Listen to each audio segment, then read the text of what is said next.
அதே போன்று அல்லாஹ் திருமறையிலே சொல்லி காட்டுவான், லன் தனாலுல் பிர்ர ஹத்தா துன்ஃபிகு மிம்மா துஹிப்பூன். நீங்கள் எதையெல்லாம் விரும்புகிறீர்களோ அவற்றிலிருந்து செலவு செய்யாதவரை உண்மையான நன்மையை அடைந்து கொள்ள முடியாது. நாம் சதக்கா செய்கின்ற பொழுது நம்முடைய மணி பர்ஸை திறந்து பார்ப்போம். அதில் இருக்கக்கூடிய பழைய நோட்டுகளை சதக்கா செய்வதற்காக எடுப்போம். இவைகள் எல்லாம் நமக்கு ஒரு நகைச்சுவையாக இருந்தாலும் கூட அது யதார்த்தமான உண்மையாகவும் இருக்கிறது.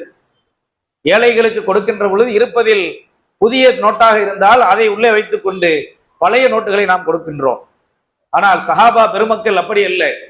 எந்த நிலையில் அல்லாஹ்வும் தூதரும் சொல்லிவிட்டார்களோ உடனடியாக தங்களுடைய உடல் பொருள் ஆவி அனைத்தையும் அவர்கள் சதக்கா செய்து விடுவார்கள், அர்ப்பணித்து விடுவார்கள். இந்த ஆயத் இறங்கியதுதான் தாமதம்.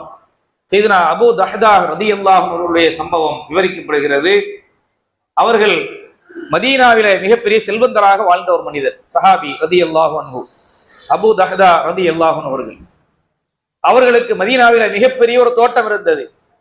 அந்த தோட்டத்தில் அவர்களுக்கு சொந்தமான 600 பேரீத்த மரங்கள், வகை வகையான ரகரகமான பேரீத்தம் பழங்களை காய்த்து கொடுக்கக்கூடிய பயன் தரக்கூடிய 600 மரங்கள் அந்த தோட்டத்தில் நிறைந்திருக்கிறது. அந்த மரங்கள் போகவும் அதிகமான வெற்றிடங்களும் இருக்கிறது. இவ்வளவு பெரிய செல்வந்தர். இந்த ஆயத் இறங்கிய அந்த வசனத்தை கேள்விப்பட்ட பொழுது பெருமானார் ஸல்லல்லாஹு அலைஹி வஸல்லம் சமூகத்திற்கு வருகிறார்கள். யா ரசூலல்லாஹ், அல்லாஹ் உனக்கு பிடித்ததை கொடு என்று கேட்கிறான்.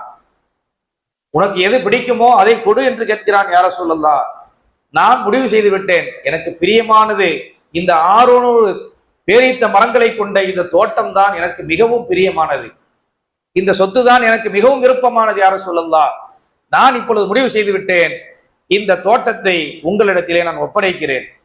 அல்லாஹ் ரசூலுடைய பாதையிலே இதை நான் சமர்ப்பிக்கிறேன், காணிக்கையாக்குகிறேன். உங்களுடைய முடிவு என்னவோ அதை செய்து கொள்ளுங்கள். யா ரசூலல்லாஹ், நீங்கள் என்ன செய்தாலும் இந்த தோட்டத்தை நான் உங்களுக்கு எதுவும் கேட்க மாட்டேன், நீங்கள் என்ன வேண்டாலும் செய்து கொள்ளுங்கள் என்று ஒரு உத்தரவாதத்தோடு அந்த தோட்டத்தை சதக்கா செய்து விடுகிறார்கள். அதே போன்று அல்லாஹ் திருமறையிலே சொல்லி காட்டுவான், லன் தனாலுல் பிர்ர ஹத்தா துன்ஃபிகு மிம்மா துஹிப்பூன். நீங்கள் எதையெல்லாம் விரும்புகிறீர்களோ அவற்றிலிருந்து செலவு செய்யாதவரை உண்மையான நன்மையை அடைந்து கொள்ள முடியாது. நாம் சதக்கா செய்கின்ற பொழுது நம்முடைய மணி பர்ஸை திறந்து பார்ப்போம். அதில் இருக்கக்கூடிய பழைய நோட்டுகளை சதக்கா செய்வதற்காக எடுப்போம். இவைகள் எல்லாம் நமக்கு ஒரு நகைச்சுவையாக இருந்தாலும் கூட அது யதார்த்தமான உண்மையாகவும் இருக்கிறது. ஏழைகளுக்கு கொடுக்கின்ற பொழுது இருப்பதில் புதிய நோட்டாக இருந்தால் அதை உள்ளே வைத்துக் கொண்டு பழைய நோட்டுகளை நாம் கொடுக்கின்றோம். ஆனால் சஹாபா